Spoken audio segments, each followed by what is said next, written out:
Hello everyone, मैं कुसुम और आप सभी का स्वागत करती हूँ स्टडी ऑनलाइन विद केके में। आज की जो हमारी वीडियो है इसमें मैं आपको इम्पोर्टेंट क्वेश्चन विद आंसर कराने वाली हूँ और एक्सप्लेन भी करने वाली हूँ। और इस बुक का जो नाम है वो है MPSE 1।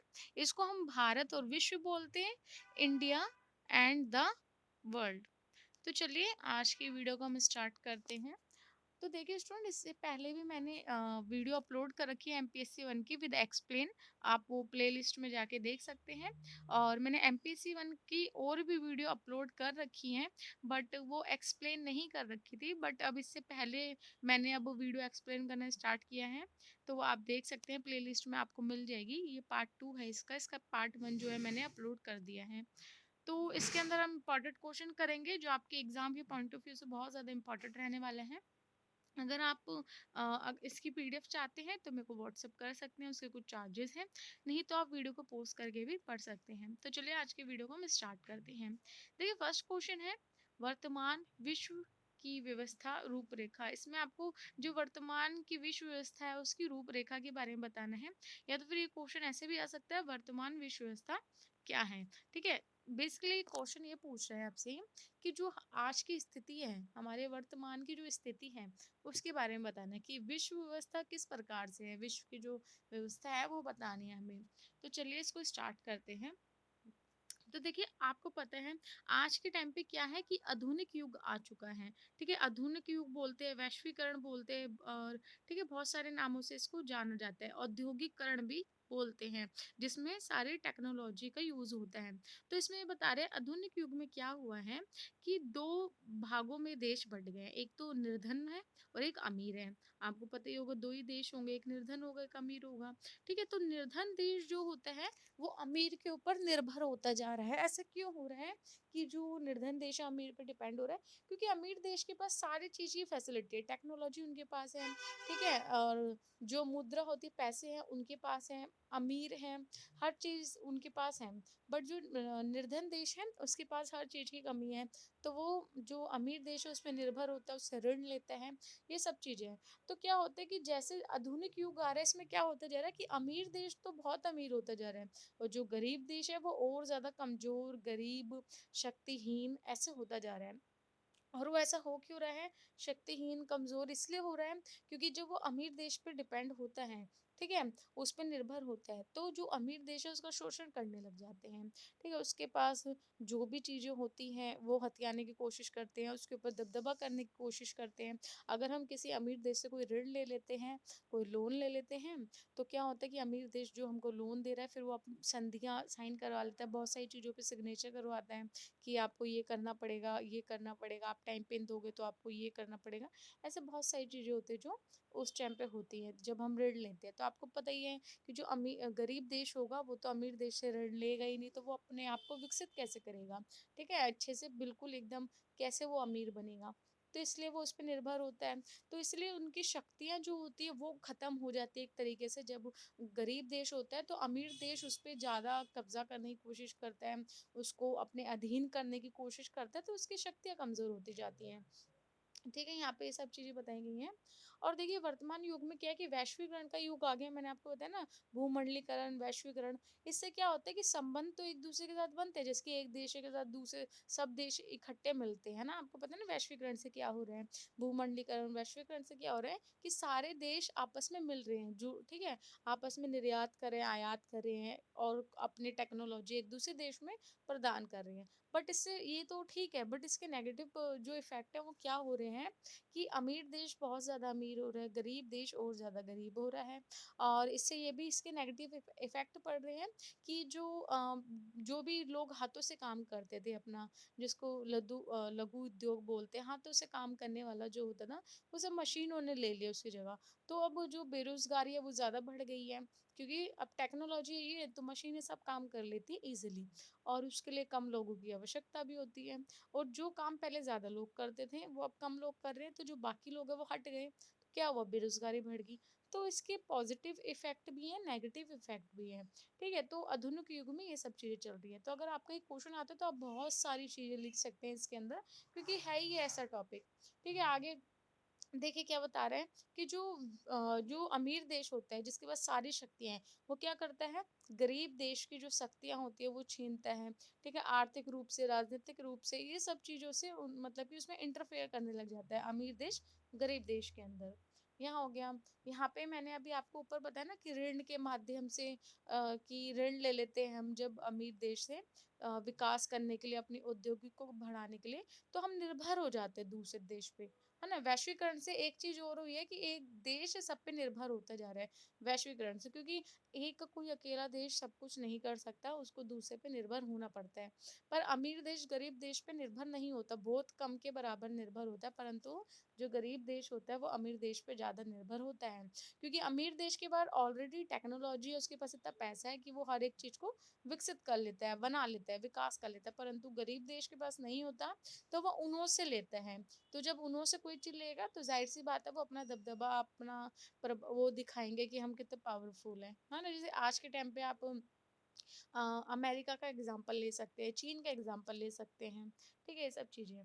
और देखिए क्या होता है जब अ, हम किसी पे निर्भर होते हैं तो वो हमारी राजनीति को, आर्थिक को, लोकतंत्र को बहुत ज़्यादा क्षति पहुंचाते हैं, क्योंकि हमारे देश में इंटरफेयर करने लग जाते हैं फिर वो हर एक रूप से। तो हमारे देश की जो भी चीज़ होती है उसको क्षति पहुंचती है, नुकसान होता है उससे। ठीक है, आगे देखिए। और यहाँ पे है कि जब कोई देश हमारे देश में आके हमारी चीज़ों में इंटरफेयर करेगा, तो हमारे यहाँ क्या होगा कि हम शक्तिहीन हो जाएँगे, हमारे पास शक्ति नहीं रहेगी, लोकप्रियता कम होने लग जाएगी, ठीक है? संविधान जो होता है मतलब असंविधानता की चीज़ ज़्यादा होगी, मतलब संविधान से रिलेटेड चीज़ें कम होने लग जाएगी, ठीक है? तो ये सब चीज़ों में ये सब चीज़ें बढ़ने लग जाएँगी। तो जिससे क्या होता है की सामंजस्य और स्थायित्व की भावना को ठेस पहुंचता है, मतलब जो हमारा सामंजस्य है, बातचीत है, समाज में जो इक्वेलिटी है, या फिर समाज में जो भी लोग रहते हैं उनकी भावना को ठेस पहुंचता है, उनको बहुत ज्यादा क्षति होती है। अब आगे देखिए क्या बता रहा है कि वर्तमान समय में क्या हो रहा है कि जो विकसित राष्ट्र हैं, मतलब बड़े बड़े अमीर और विकसित जो हो रखे हैं पूर्ण रूप से, उन्होंने क्या होता है कि वो विकासशील देशों के एक तो शोषण करते हैं। पहले तो क्या कहते हैं, इसको मैं एक बार देख लेती हूँ। देखिए इसमें अब क्या बता रहे हैं कि जैसे कि आपको बताया आधुनिक युग है, वैश्वीकरण है, तो इसमें क्या होता है कि एक देश दूसरे देश के साथ घुल मिल रहा है, बातचीत कर रहा है, आर्थिक, राजनीतिक, ये सब चीजें अपनी आपस में साझा कर रहे हैं। तो इससे क्या होता है कि चलो संयोग तो बढ़ता है, ठीक है, संयोग होता है एक दूसरे देश का, संबंध अच्छे बनते हैं, परंतु फिर दूसरी तरफ क्या होता है कि एक दूसरे के देश में या राष्ट्र में हस्तक्षेप करना ज़्यादा हो जाता है, ठीक है? जैसे कि गरीब देश तो नहीं करेगा, अमीर देश के राष्ट्र में ज़्यादा हस्तक्षेप नहीं करेगा देश में, है ना? परंतु जो अमीर देश है वो गरीब देश के राष्ट्र में ज़्यादा हस्तक्षेप करता है, ठीक है? जिससे क्या होता है, असंतोष की जो वो होती है वो फैलने लग जाती है, और जो रूढ़िवादी सोच होती है, पुराने टाइप की जो सोच होती है, उसकी उसकी भावना को भी ठेस पहुँचती है, और फिर वो उग्र रूप धारण कर लेती है। आपको एक एग्जांपल देती हूँ। समझ लीजिए हमारी जो भारत की संस्कृति है, इसमें अब जो पश्चिमी की संस्कृति है उसको अपनाया जा रहा है, ठीक है? वहाँ के चाल-चलन को, खाने को, वहाँ के ड्रेसेस को अपनाए जा रहे हैं। तो इससे क्या होता है कि यहाँ की जो रूढ़िवादी सोच या फिर रूढ़िवादी जो भी चीज़ें हैं, उसको ठेस पहुँचती है एक तो, और एक वो उग्र होता है कि हमारी संस्कृति तो पीछे जाते जा रही है, हम दूसरी संस्कृतियों को अपना रहे हैं, ठीक है? ये सब चीज़ें इसमें बताई जा रही है। तो ये है भी कि वहाँ की जो संस्कृति है वो ज़्यादा हावी हो रही है हमारे देश पे। फिर उदाहरण के रूप में भी हम बता रहे हैं कि जो आर्थिक अर्थव्यवस्था होती है, लोकतांत्रिक व्यवस्था होती है, तो अमेरिका एवं अन्य बड़ी शक्तियाँ, आपको पता ही है अमेरिका बहुत बड़ी शक्ति है, ब्रिटेन हो गया, फ्रांस हो गया, आपका चीन हो गया, बहुत सारी पश्चिमी की बात कर रही हूँ, चीन तो हमारे यहीं आता है एशिया में, परंतु जो पश्चिमी की जितनी भी सभ्यता है वो हस्तक्षेप करने लग जाती है, ठीक है? क्यों हस्तक्षेप करती है? क्योंकि वो हमको ऋण देती है, ठीक है? या फिर जो भी किसी चीज़ में हेल्प करती है तो हमारे देश में फिर हस्तक्षेप करती है वो। तो यहाँ पे ये सब चीज़ें बताई जा रही हैं, और इससे क्या होता है, जैसे-जैसे आक्रोश की भावना भी फिर बढ़ने लग जाती है, क्योंकि कोई भी देश किसी भी देश में जब अगर हस्तक्षेप करेगा तो आक्रोश जो होता है, ठीक है? या उग्रपंथी जो होती है वो फिर बढ़ने लग जाती है। तो वो सब चीज़ें यहाँ पे बताई गई हैं। आगे देखते हैं हम। देखिए बता रहे आर्थिक क्षेत्र में वैश्वीकरण ने क्या किया है कि भूमंडलीकरण की जो भावना है या फिर जो भूमंडलीकरण है, उसने पूरे जो कटुता जो होती है ना, कटुता इन द सेंस देख लीजिए, जैसे हमारे मन में उग्र की भावना होगी या फिर चिड़चिड़ाहट जो होगी, इस सब चीज़ों को जन्म दिया है, ठीक है? आधुनिक युग में क्या हुआ कि नई अर्थव्यवस्था जो अब आई है, नई अर्थव्यवस्था जो है वो बहुत ज़्यादा लोकप्रिय है। क्यों? क्योंकि सब देश आपस में साथ काम भी कर रहे हैं, सहयोग भी कर रहे हैं एक-दूसरे से, तो इसको बहुत ज़्यादा इम्पोर्टेंस दी जा रही है, बहुत ज़्यादा ये लोकप्रिय हो चुकी है, जो आज के टाइम की अर्थव्यवस्था है, ठीक है? और इसका ज़्यादा श्रेय किसको जाता है? अमेरिका को और उसके जो अन्य जो पश्चिमी देश है, उन्हों को जाता है। क्योंकि आपको पता है पश्चिमी देश ही सबसे ज़्यादा विकसित और सबसे ज़्यादा अमीर देश है वहीं पर ही, ठीक है? और एशिया में इतना ज़्यादा है नहीं, तो ये लोकप्रियता किन्हीं की वजह से बढ़ी है, जो पश्चिमी देश है उनकी वजह से। ठीक है, इन्होंने वैश्वीकरण को बहुत ज़्यादा सपोर्ट किया है, आधुनिकीकरण को, औद्योगिकरण को बहुत ज़्यादा सपोर्ट किया है इसलिए। अब देखिए क्या बता रहे हैं कि जो विकसित जो देश होते हैं आपके, इसमें यहाँ बता रहे हैं कि जो दक्षिण के जो देश हैं, दक्षिण के देशों पे ये सब चीजें थोपी जाती है, आपको पता ही है, क्योंकि यहाँ के अभी वहाँ के तो विकसित देश और यहाँ के विकासशील देश हैं, ठीक है? तो यहाँ पे सब चीजें थोपी जा रही हैं, क्योंकि अपना विकास कर रहे हैं, तो इन्हों को किन से जरूरत पड़ती है अपने काम की, जो विकसित देश है, तो वहाँ पे जब हेल्प के लिए मांगते हैं कुछ चीजें, तो अपनी चीजों को यहाँ थोपते हैं। आपने कभी सुना है कि भारत ने कोई नीति बनाई है कोई ऐसी कि पूरा वर्ल्ड उसको मान रहा है? नहीं सुना होगा, ठीक है? परंतु आपने ऐसा ज़रूर सुना होगा कि पश्चिम के देशों ने, अमेरिका है, पश्चिम के कोई देश है, उन्होंने ऐसा कुछ बनाया है, नीति है, कुछ ऐसा बनाया है कि सब देशों को फॉलो करनी पड़ रही है, ठीक है? तो ये सब चीज़ें होता है कि पश्चिम के देश अपनी चीज़ों को थोपते हैं छोटे देशों पे, जो विकासशील देश है, जो अपनी विकास कर रही हैं। अब यहाँ देखिए कि नेहरू जी की आपको पता है गुटनिरपेक्षता की नीति थी। इसमें क्या था कि वो किसी भी देश में, मतलब किसी भी देश में नहीं शामिल होंगे, वो अलग रहेंगे। ना तो पूंजीपति जो सोच होती है, पूंजीवादी सोच उसमें जाएँगे, ना साम्यवादी। मतलब मिश्रित रहेंगे, अलग रहेंगे। परंतु उनकी ये जो गुटनिरपेक्षता की नीति थी, इसको बहुत ज़्यादा धक्का लगा कब? जब औद्योगिकरण आया, आधुनिकीकरण आया इससे। क्योंकि ये जो नीति है, ये किस पे काम करती है? पूंजीवादी पे काम करती है। जो वैश्वीकरण है, ये पूंजीवादी विचारधारा पे काम करती है बेसिकली। क्योंकि ये अमीर को और अमीर करती जा रही है, गरीब को गरीब करती जा रही है। तो जब नेहरू जी है, इनकी जब नैतिकता जो होती है, इनका नैतिक दृष्टिकोण था बहुत, अच्छा सोचते थे, सबके लिए सोचते, समान हो सब, इन सब चीज़ के लिए कि हम किसी में मिलेंगे नहीं, किसी एक विचारधारा को नहीं मानेंगे, तो वो सब चीज़ों को ठेस पहुंची, उनकी जो नैतिक दृष्टिकोण है उसको उसका ह्रास नहीं हुआ। ये सब चीज़ें बताई जा रही हैं कि उनकी जो पंचशील सिद्धांत है, 5 सिद्धांत थे, उनका उल्लंघन हुआ इसमें, ठीक है? तो जो नेहरू जी थे इनके मतलब खिलाफ समझ सकते हैं, या फिर जो ये जितना वैश्वीकरण है उनकी नीति के खिलाफ था, आप ये भी समझ सकते हैं, ठीक है? फिर इसी वजह से यहाँ क्या बता रहे हैं, विकसित राष्ट्रों का विकासशील राष्ट्रों के आंतरिक मामलों में हस्तक्षेप बढ़ रहा है। आपको पता ही है कि जो विकसित राष्ट्र हैं, जो बहुत ही ज्यादा कुशल राष्ट्र हैं, वो विकासशील राष्ट्रों पे अपना हस्तक्षेप बढ़ा रहे हैं, तो मैंने अभी पूरे पैराग्राफ में भी समझाया आपको, ठीक है? अब फिर परंपरागत रूप से चली आ रही है, जो आप देखिए कि दक्षिण के जो देश हैं उसके राष्ट्र परंपरागत रूप से चली आ रही है, अवधारणा को संकट में डाल दिया है। जो उनकी परंपरागत रूप से अवधारणा थी, सोच थी, रूढ़िवादी सिद्धांत थे, उन सबको अब किस में डाल दिया? संकट में डाल दिया, क्योंकि अब उन्हों को भी मॉडल के हिसाब से जीना पड़ा। आज का जो दौर चल रहा है उसके हिसाब से अब हमको भी अपना वो करना पड़ा। अगर हम, अब आप खुद ही देख रहे हो कि आज के टाइम पे अगर कोई पहले के टाइम की बात करते हैं, पहले के सिद्धांतों पे चलते हैं, तो हम भी खुद बोल देते हैं कि आप पुराने टाइम की सोच रहे हो, ठीक है? तो यहाँ पे क्या है कि परंपरागत चीजें होती है उसको ठेस पहुंच रही है, वो मुश्किल में और संकट में आ चुका है। हम यहाँ पे बता रहे हैं कि राष्ट्र टूट गए हैं, किसके कारण? इसी कारण से बहुत से राष्ट्र टूट गए हैं, क्योंकि परंपरागत सिद्धांत जो होते हैं, परंपरागत चीजें होती हैं, अगर जब वो संकट में आएगा तो इससे राष्ट्र टूटेंगे, ठीक है? बहुत से राज्य टूटेंगे। आंतरिक मामलों में जो कल्याण के नाम पर हस्तक्षेप किया जा रहा है, मतलब वही बता रहे हैं घुमा फिरा के कि बोलते हैं हम आपका कल्याण कर रहे हैं, जो विकसित देश हैं वो बोलते हैं हम आपका कल्याण कर रहे हैं, परंतु वो क्या करते हैं?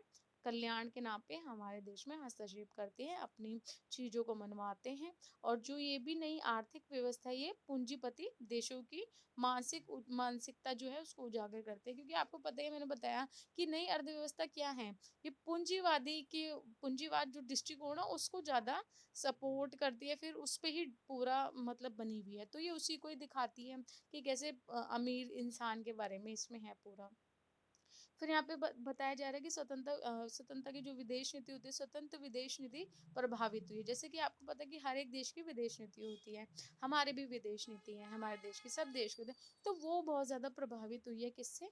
भूमंडलीकरण से।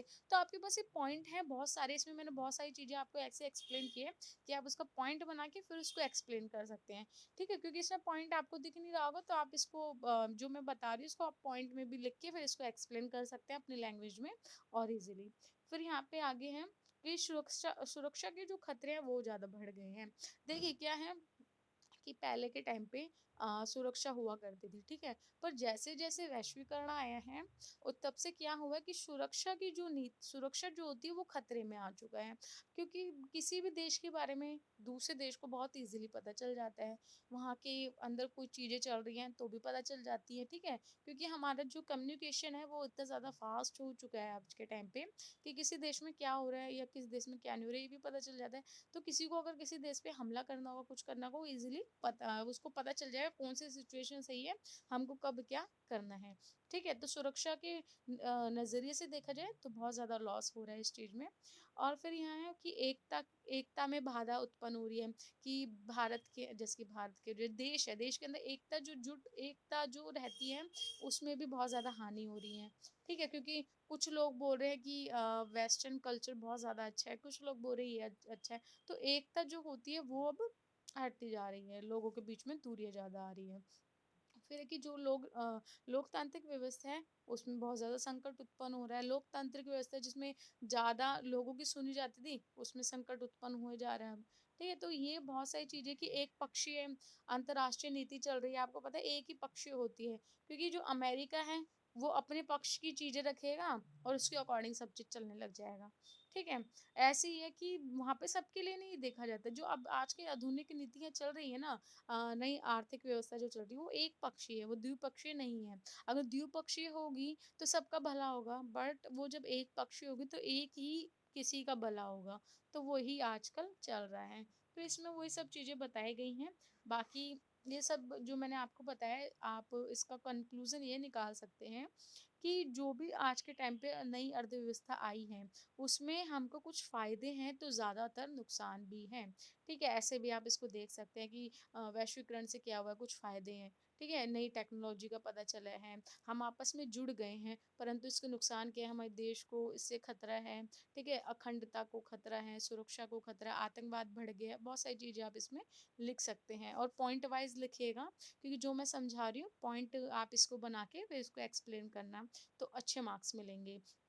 तो इसका जो नेक्स्ट पार्ट है वो मैं कल वापस से अपलोड कर दूंगी। और इससे पहले भी मैंने एक वीडियो अपलोड कर दी है एमपीएससी 1 की विद एक्सप्लेन, इसमें मैंने आपको एक ही क्वेश्चन समझाया है। बाकी और वीडियो में आगे आने वाली में और क्वेश्चन जो है कवर करा दूंगी एग्जाम से पहले। तो अगर आपको वीडियो अच्छी लगे तो प्लीज़ इसको लाइक शेयर सब्सक्राइब ज़रूर करना।